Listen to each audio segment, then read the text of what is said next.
Hello everyone, and I welcome you all on Career Glow. And Career Glow is always happy to help you in your competitive exams. आप लोग को बहुत अच्छे से पता है कि हम लोगों ने पार्ट 3 तक कर लिया था। जो असिस्टेंट नर्सरी टीचर है उसका हम पार्ट 3 तक कर चुके थे। उसके अंदर हमने कुछ थ्योरीज देखी थी, काफ़ी अच्छे से चीज़ों को एक्सप्लेन किया था। आज पार्ट 4 है हमारा, जिसमें हम करिकुलम के ऊपर बात करेंगे। और ये सारे जितने भी क्वेश्चंस हैं ये रैंडम नहीं है। ये जितने भी टॉपिक्स हैं ये रैंडम टॉपिक्स नहीं है। ये टॉपिक्स कहाँ से निकाले गए हैं? प्रीवियस पेपर से निकाले गए हैं, जो कि असिस्टेंट नर्सरी वाले में आता है, असिस्टेंट नर्सरी टीचर वाले में आता है। और आपने एनटीटी किया होगा 2 इयर्स का, उसके बाद आप ये एग्जामिनेशन दे सकते हैं। तो ये उसकी क्लासेस चल रही हैं। आई होप सो कि एग्ज़ाम तक हम काफ़ी चीज़ें कवर कर लेंगे। तो आज हम करिकुलम की बात करते हैं। करिकुलम के बारे में वैसे तो मैंने ईवीएस एंड मैथ्स पेडागोजी में बहुत अच्छे से समझा रखा है कि करिकुलम एक कोर्स ऑफ एक्शन है, एक रेस कोर्स है।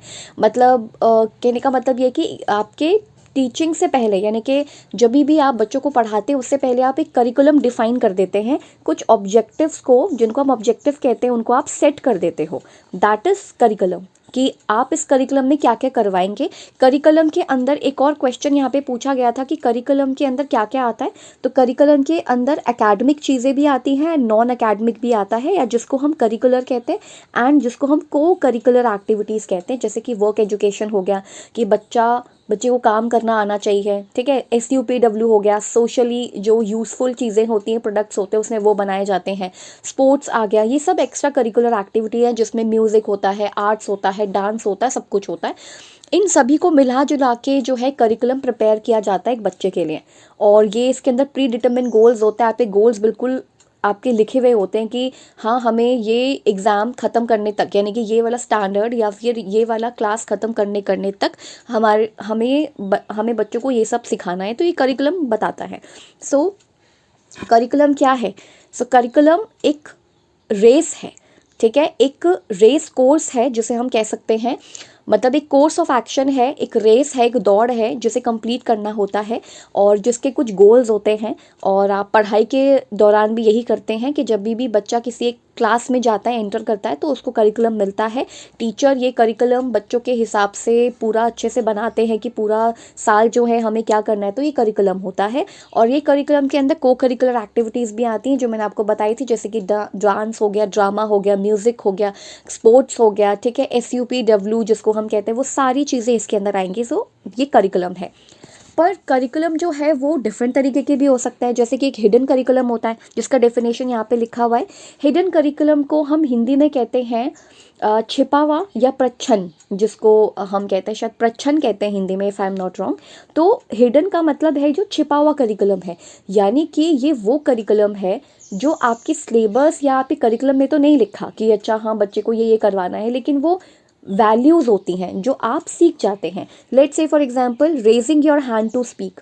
मान लीजिए आपको टीचर से कोई सवाल पूछना है, तो आप एकदम से टीचर को इंटरप्ट नहीं करेंगे जब टीचर बोल रही हैं, बल्कि आप हैंड रेज करेंगे, आप हाथ उठाएंगे कि हाँ हमें इसमें परेशानी है या हमें इसमें कोई एक क्वेश्चन जो है पूछना है। तो ये जो एटिकेट्स हैं ये हिडन करिकुलम का पार्ट है। लेट्स से फॉर एग्जांपल आपके घर में कोई आता है, ठीक है, आप अभी बच्चे हैं और आपके घर में अभी जो मम्मी है वो थोड़ा काम कर रही हैं, तो आप जो भी आपके घर में आया है आप उसके साथ बैठेंगे, उससे पानी पूछेंगे, ठीक है, उनसे उनका हाल चाल लेंगे। तो ये क्या है? ये हिडन करिकुलम है, यानी कि ये कहीं पे लिखित में नहीं है, ये कहीं पे लिखा हुआ नहीं है, लेकिन इट्स जस्ट कि आपको सिखाया जाता है एज अ वैल्यू, ठीक है। ये वैल्यूज़ होते हैं, ये कुछ बिलीव्स होते हैं, वैल्यू होती हैं कि आपके अंदर ये आ जाती हैं, और आपको ये टीचिंग के दौरान हो गया, स्कूल के दौरान स्कूल के एटिकेट्स हो गए, घर के कुछ एटिकेट्स होते हैं, तो वो आपको सिखाए जाते हैं। जैसे कोई रास्ते में आपका जान पहचान का मिल जाए तो आप उनको नमस्ते कर देते हैं। तो ये जो नमस्ते करना है, या फिर अगर आप स्कूल में हैं तो आप एटिकेट शो कर रहे हैं, जैसे कि आपको टीचर से कुछ पूछना है और मैम कुछ बोल रही हैं, आप उनको इंटरप्ट नहीं करेंगे, आप हैंड रेस करेंगे। इसके अलावा है not speaking while others speak. ये हमारे साथ हमेशा होता है कि हम दूसरे को बोलने नहीं देते, अपना अपना अपना अपना बोल के ख़त्म कर देते हैं, वो नहीं करना है। आप जब दूसरा बोल रहा हो तो आप उसको एक्टिवली सुनिए, ये भी कम्युनिकेशन की निशानी है। मीन्स कम्युनिकेशन के अंदर एक्टिव लिसनिंग आता ही है। So not speaking while others speak, जब दूसरा कोई बोल रहा हो तो आपको शांति से बैठ के सुनना है, समझना है। बीइंग रिस्पेक्टफुल टू अदर्स, दूसरों के प्रति आपको रिस्पेक्टफुल नेचर अपनाना है, यानी कि उनका सम्मान करना है। दूसरी चीज़, आपको पता है कि पार्ट 4 है ये, इससे पहले हम 3 ला चुके हैं। प्लीज़ इस पूरे लेक्चर को लाइक करें, शेयर करें, सब्सक्राइब करें।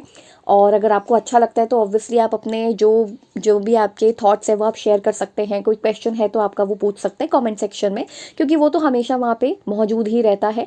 ठीक है, सो अब यहाँ पर है how to work with others, दूसरों के साथ कैसे काम किया जाना चाहिए, कैसे काम करते हैं। वापस हम अपने टॉपिक पर आ चुके हैं। सो ये एटिकेट्स होते हैं, ये हिडन करिकुलम है। Turning in assignments when due, being on time to class, यानी कि आप असाइनमेंट अपना टाइम से पूरा करें, जो ड्यू टाइम दे रखा है उससे पूरा करें, या फिर आपका जो पार्ट है असाइनमेंट में वो आप कंप्लीट करके दे दें फटाफट। आप क्लास में पंक्चुअलिटी से आए, यानी कि आप क्लास में टाइम से आए। सो कहने का मतलब ये है कि ये हिडन करिकुलम है, जो बेसिकली कुछ नहीं बट एटिकेट्स होते हैं, चाहे वो स्कूल के हों चाहे वो घर के हों, ये आपको पता होना चाहिए। सो हिडन करिकुलम क्या है? प्रच्छन्न करिकुलम कहते हैं इसको।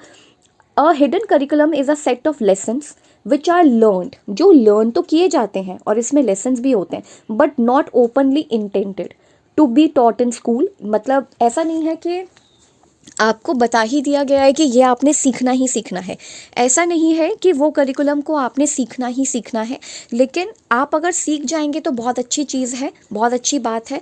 और ये धीरे धीरे आती हैं, मतलब ये जो भी चीज़ें हैं ये धीरे धीरे आती हैं, पढ़ाई के साथ साथ आती हैं।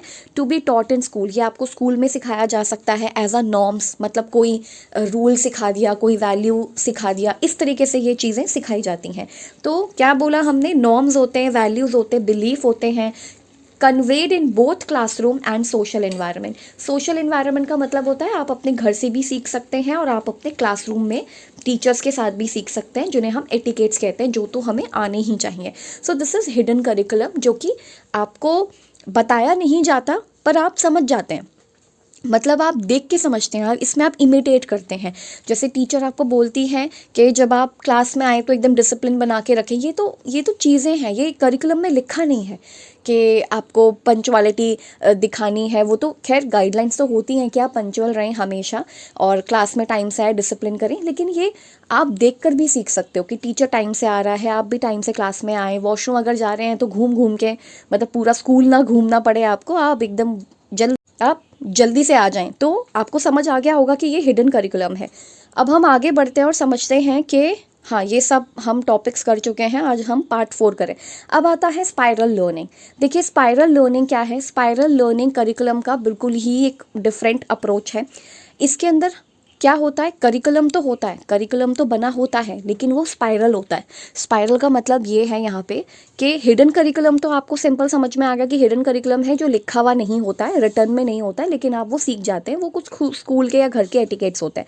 स्पाइरल करिकुलम में क्या होता है? जैसे मान लीजिए आपने फर्स्ट क्लास में कोई कॉन्सेप्ट पढ़ा, सेकेंड क्लास में आपने थोड़ा सा उससे एडवांस कॉन्सेप्ट पढ़ा, लेकिन पिछला वाला आपको रिवाइज हो गया, यानी कि आप रिविजिट कर सकते हैं किसी टॉपिक को। Let's say for example 5th class में, मान लीजिए 5th क्लास में एक बच्चे ने किस बारे में पढ़ा?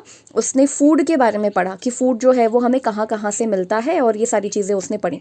तो 5th क्लास में बच्चे ने फूड के बारे में पढ़ा कि हमें फूड जो है वो प्लांट से भी मिलता है और एनिमल से भी मिलता है। ठीक है, उसके बाद जब वो 6th क्लास में आया तो उसे पता चला कि एगिटेरियन अलग होता है, वेजिटेरियन अलग होता है, वीगन अलग होता है।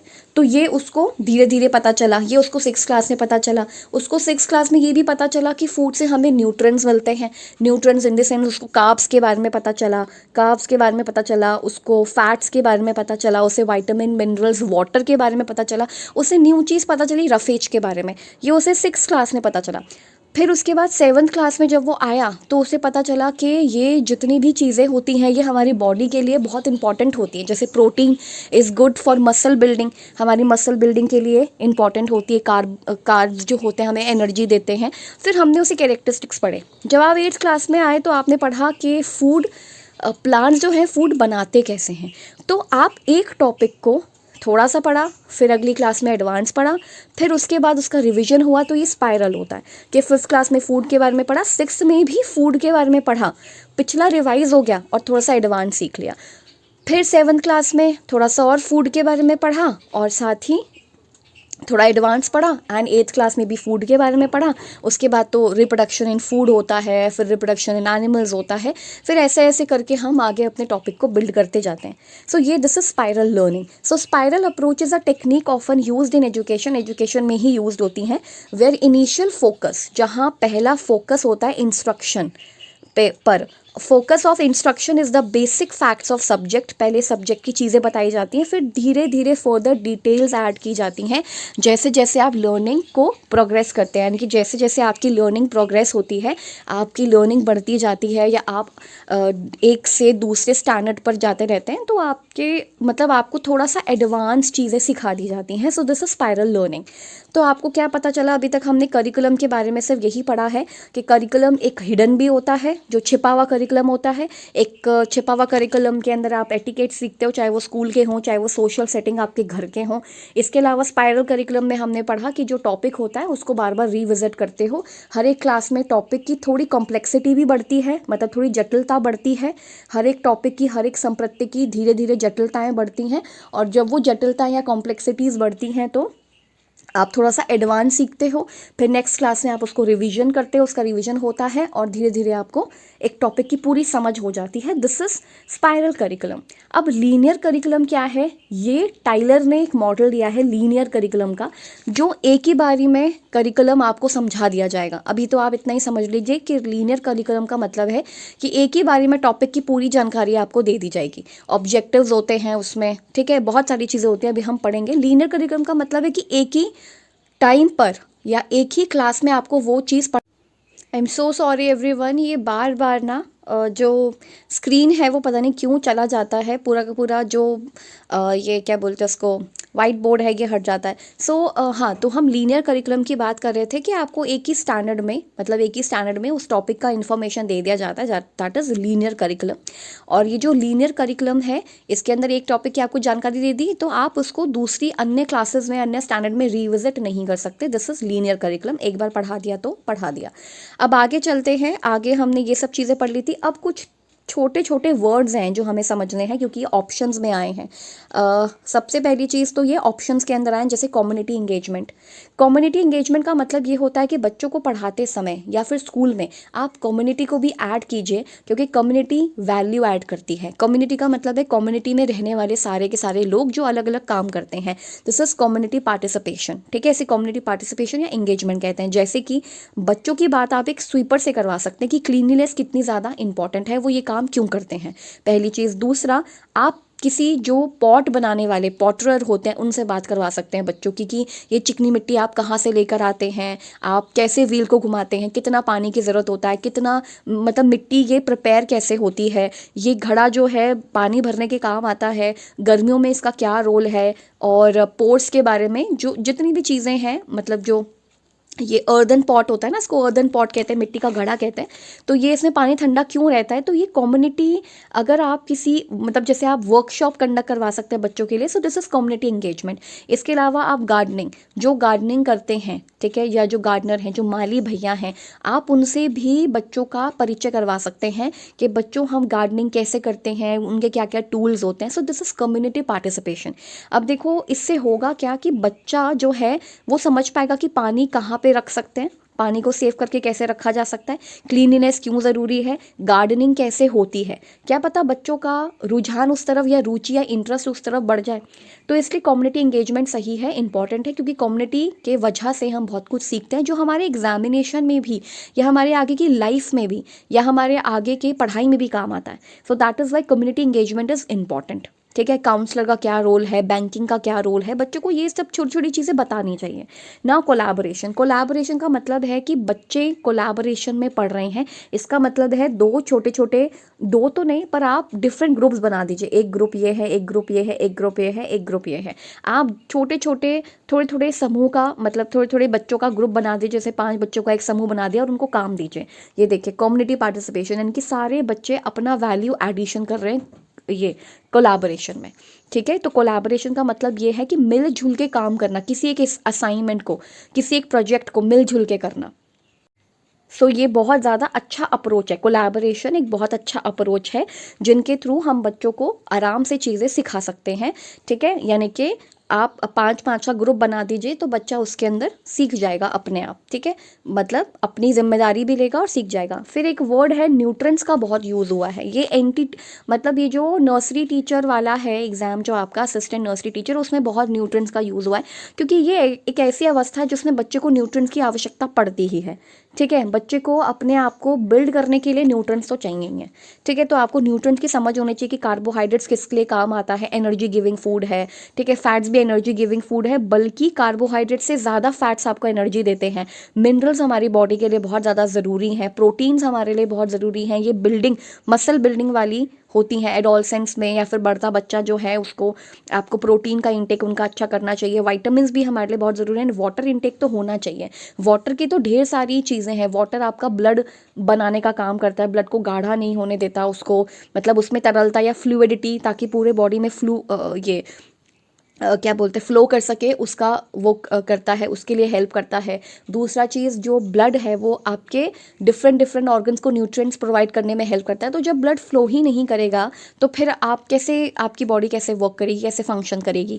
आपके इवन पानी पीना आपके लिए इतना ज़रूरी है क्योंकि आपका टेम्परेचर भी वो रेगुलेट करता है। तो बहुत सारी चीज़ें, आपका मूड, आपका टेम्परेचर, आपको गर्मी लग रही है आपका टेम्परेचर डाउन करेगा, तो ये सारी चीज़ें होती हैं। तो न्यूट्रिएंट्स की ये आवश्यकता है। तो ये भी पूछा हुआ है कि बच्चों के लिए उस टाइम पे मतलब ये 3 से 6, क्योंकि हम 3 to 6 की बात कर रहे हैं बच्चों की, तो ये 3 to 6 में न्यूट्रिएंट्स का क्या रोल है किसी भी बच्चों के लिए, किसी भी बच्चे के लिए, तो वो है। और हमने पिछली क्लास में आंगनवाड़ी और बाल वाटिका की बात की थी, तो वो भी बच्चों के न्यूट्रिएंट्स के ऊपर ध्यान देती है, उनके पोषण के ऊपर ध्यान देती है, उनको माल नरिश्ड होने से बचाती है। सो यही था आज का हमारा लेक्चर, और आई होप आपको पसंद आया होगा। कोई भी टॉपिक अगर आपको लगता है कि ये समझ नहीं आया है, किसी भी चीज़ के बारे में आपको पूछना है, तो आप कमेंट सेक्शन का इस्तेमाल कर सकते हैं। और मैं चाहती हूँ कि आप अपने डाउट्स लेकर आएँ, सो दैट एक इंटरैक्टिव सेशन हम लोग ला सकें। आप अपने व्यूज़, अपने पॉइंट ऑफ व्यूज़, अपना जो थॉट्स है वो शेयर करें ज़रूर हमारे साथ। करियर ग्लो के साथ जुड़ने के लिए धन्यवाद,